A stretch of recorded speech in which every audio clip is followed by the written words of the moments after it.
Good day, everyone. Today I'm going to tackle about the history of industry, the cruise industry, anatomy of our cruise ship, and also the remedy why people take cruise. The following are the principal motive. So let's proceed with the history of cruise industry. From the mid 19th century, liner services supported long distance passenger transportation between continents, particularly between Europe and North America. The need to accommodate a large number of passengers of different socioeconomic status for at least a week led to the emergence of Pacific ship, designs radically different from cargo ships where speed and comfort, at least for the elite, were paramount. The emergence of the cruise industry can be traced to the demise of the ocean liner in the 1960s as it was replaced fast jet services for which it could not compete. The last liners became the first cruise ships as it took more than a decade to see complete demise of liner services with the final realization that long distance travel was not assumed by air transport and also considering the 30 years lifespan of a liner. The availability of a fleet of liners which utility was no longer commercially justifiable necessitated their reconversion to form the first fleet of cruise ships.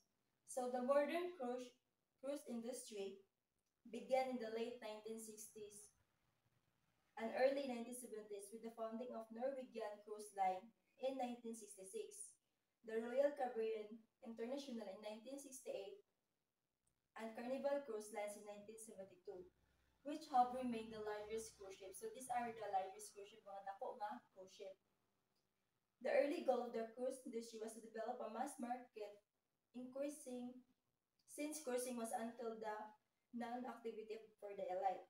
A way to achieve was this through economies of a scale as larger ships are able to accommodate more customers as well as creating additional opportunities for onboard sources of revenue. The first dedicated cruise ships began to operate in 1970s and could carry about 1,000 passengers. Makarry nila ang 1,000 kabuok na tao sa cruise ships. By 1980s, economies of scale were further expanded with cruise ships that could carry more than 2,000 passengers. Niabot to 2,000 passengers upon. The current large cruise ships have a capacity of 6,000 passengers. So, ang current nga cruise ship is maka-carry og 6,000 nga passengers. The market for the cruise industry was by then established and recognized as full-fledged touristic alternative directly competing with well-known resorts areas such as Las Vegas or Orlando. So let's proceed to the cruise industry. So cruise ships tend to have a low draft since they do not carry cargo. The cruise ships does not carry a cargo but a passengers. There are more volume than weight. This confers the advantage of being able to access a large number of sports and therefore multiplying itinerary options. Since the setting the pure cruise port lengths and criteria that are different from commercial loads. So the anatomy of our cruise ship. There are six important that are necessary to understand the anatomy of ship, namely the bow, the stern, aft, port, starboard, and the midship. So this refer to the front, extreme rear of the ship, rear left side, right side, and towards the middle of the ship. Respectively, most ships have a leaded deck, a deck which offers informal activities such as an indoor and outdoor buffets. A ship classified by its gross registered tonnage, which measures the value of the public spaces on ship. The larger the GRT, the greater the number of passengers that carry. So this GRT is the gross registered tonnage, which measures the volume of public spaces.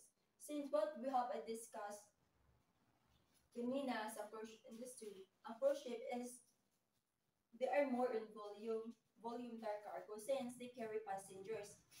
So, if the more nga gross juris, registered tonnage, the greater the gross registered tonnage, mas daghan pa sila ma-carry nga passenger. So, now let's proceed to the principal motives why many people take cruise. So these are the following principal motives. First is a cruise pampers the client. A cruise provides services that are in everyday life. So it means we're in everyday life does not experience or we cannot experience it in our everyday life. But there are common like common na same sa hotels and resorts na nag-offer og lying in deck, breakfast in bed, soaking in hot tub, afternoon tea, champagne, and caviar. A cruise provides a stress-free vacation. On a cruise, a person packs and packs only once. So ang cruise kuno provides a stress-free vacation. Dili na ka ma-stress sa pagduning sa cruise ship because di na ka maghagong mangita og asa kung kaon, asa nga restaurant or hotel nga affordable but based sa cruise ship na dito ang tanan. A cruise is a new experience. Many people have never been in cruise. So, dagan kayo taong or many people nga wala ni kadong sa cruise ship because maybe the one of the reason is too expensive or they can't afford. So, those nga maka-afford is they want to try ning mudong sa cruise ship para sa new experience adventure nila.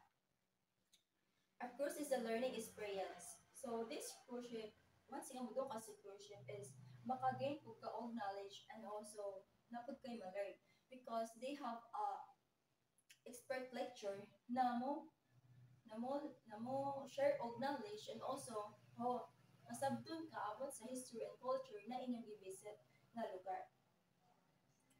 A cruise facilitates shopping. So every port provides passenger its own shopping opportunities. So ug sa land mahal man ang produkto because with the government tax. But in sa cruise ship is with duty free. It means no government tax ang produkto nila. So you can shopping or mas better nga to ka mag-shopping sa cruise ships. Cruises offer a variety of events, activities, meals, and so, ang cruises ko mag-offer of variety kinataghanan nga activities, meals, and events. So, impossible kayo nga ma-board ka because you have a lot of option in the cruise ship. Dili lang kay usa ka activities ang ara sa cruise ship, but they have a lot of activities, meals, and events. Cruises offer, so a cruise develops friendships. For example, sa movie nga Titanic which is si Jack and Rose. They met sa cruise ship. But then they didn't have a happy ending.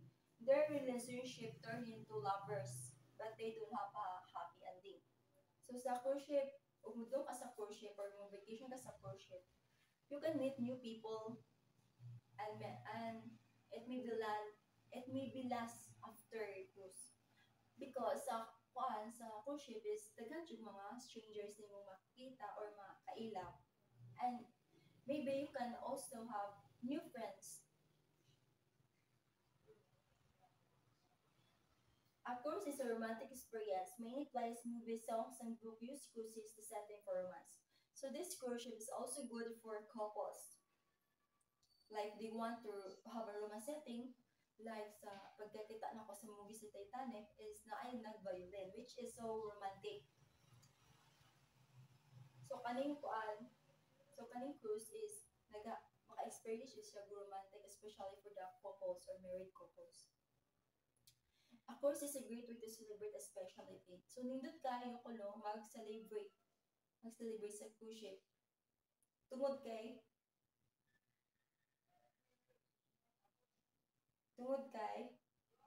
excellent venue for their celebration, for anniversary, honeymoon, birthday celebrant, or unsa pa man ana, and any special occasion or event. And last is a cruise satisfies practically everyone. A cruise ship is makasatisfy sa tanan even if you are single, you are married, you are with family, lovers of sports, church groups, singles and couples, lovers of knowledge. So tanan na maka-experience sa cruise ship is mas satisfy ang